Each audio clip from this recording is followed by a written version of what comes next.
तो south Indian bank के Q4 earning report company ने कल अनाउंस किए हैं। कल देखेंगे तो मार्केट आवर्स में अनाउंस हुए होते हुए देखने को मिले। स्टॉक में 5% के मोमेंटम आती हुई दिखी। करीब 1:30 बजे तक अनाउंसमेंट आते हुए देखने को मिले, जिसके कारण स्टॉक में मोमेंटम आता हुआ दिख रहा है। स्टॉक में देखा जाए तो 0.45 का डिविडेंड की भी अनाउंसमेंट करते हुए दिख रहे हैं। स्टैंड अलोन रिपोर्ट की बात करेंगे, जो कि करोड़ लाइक्स में है, करोड़ में डिस्कशन करने वाले हैं।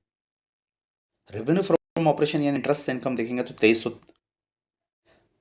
इंटरेस्ट का तो इनकम अगर देखा जाए तो 2373 करोड़ ईयरली लेवल पे है। क्वार्टरली लेवल पे के 2517 करोड़ है। प्रेजेंट क्वार्टर के रेवेन्यू देखें बढ़ करके 2559 करोड़ आते हुए देखने को मिलते हैं। यानी रेवेन्यू अगर देखा जाए तो ईयरली लेवल पे 7.8% से बढ़ता हुआ देखने को मिलेगा। अगर क्वार्टर लेवल पे जाए तो 1.67% ऑपरेशन से बढ़ता हुआ देखने का। टोटल रेवेन्यू की बात करेंगे तो ईयरली में 2945 करोड़, क्वार्टरली लेवल पे 3003 करोड़, प्रेजेंट क्वार्टर के रेवेन्यू 2945 करोड़। ईयरली लेवल पे अगर अदर इनकम को जोड़ते हैं तो आपको करीब करीब बराबर आते हुए दिख रहे हैं। यानी जो ग्रोथ जो 7.5% की थी, जो बराबर हो गई। इसके रीजन देखेंगे तो 3300 करोड़ के अदर इनकम यहाँ आते हुए देखने को मिले, जो इस क्वार्टर के जो अदर इनकम है 7.7 करोड़ के आ रहे हैं।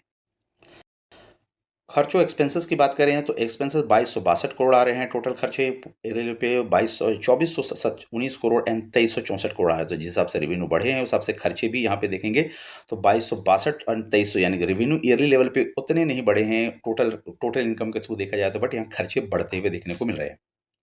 इसी कारण देखेंगे प्रॉफिट ग्रोथ के हिसाब से ऑपरेटिंग प्रॉफिट में देखा जाए तो 683 करोड़ ईयरली पे, क्वार्टर लेवल पे 554 करोड़, प्रेजेंट क्वार्टर के 581 करोड़। तो ऑपरेशन में देखिएगा तो ग्रोथ डी ग्रोथ होता हुआ देखने को मिलेगा ईयर एंड क्वार्टर के थ्रू। प्रोविजनिंग का क्या हाल है? प्रोविजनिंग में देखेंगे तो करीब 224 करोड़ ईयरली लेवल पे है। क्वार्टर लेवल पे देखेंगे तो 80 करोड़ है। प्रेजेंट क्वार्टर के 34 करोड़। तो प्रोविजनिंग में अच्छे खासे इंप्रूव होते हुए देखने को, प्रोविजनिंग कम होता हुआ देखने को मिला है इस क्वार्टर में ईयर एंड क्वार्टर के अकॉर्डिंग।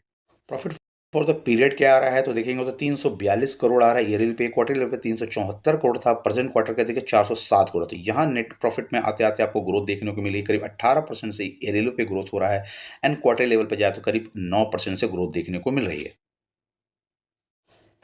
नेट पे एनपीए एंड ग्रॉस एनपीए का हाल देखें तो ग्रॉस एनपीए देखेंगे तो ईयर एंड क्वार्टर के थ्रू इंप्रूव होता हुआ देखने को मिला है। नेट एनपीए भी देखिए 0.29 की आती दिख रही है, जो कि ईयर एंड क्वार्टर से इंप्रूव होता हुआ देखने को मिला।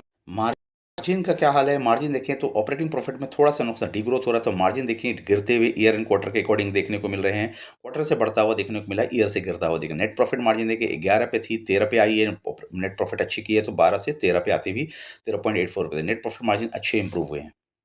ओवरऑल रिजल्ट देखें तो अच्छे साइड्स पे देखने को मिल रहे हैं। नेट प्रॉफिट में अच्छा करता हुआ देखने को मिल रहा है। प्रोविजनिंग कम होती हुई देखने को मिली है। बैंकिंग स्टॉक में ज़्यादातर इस क्वार्टर में देखने को प्रोविजनिंग जहां रिड्यूस हो रहे हैं, स्टॉक स्टॉक में मोमेंटम आता हुआ देखने को मिला। थैंक यू फ्रेंड, आपको एनालिसिस कैसा लगा? अच्छा लगा तो चैनल को लाइक करें, सब्सक्राइब करें एंड शेयर करें।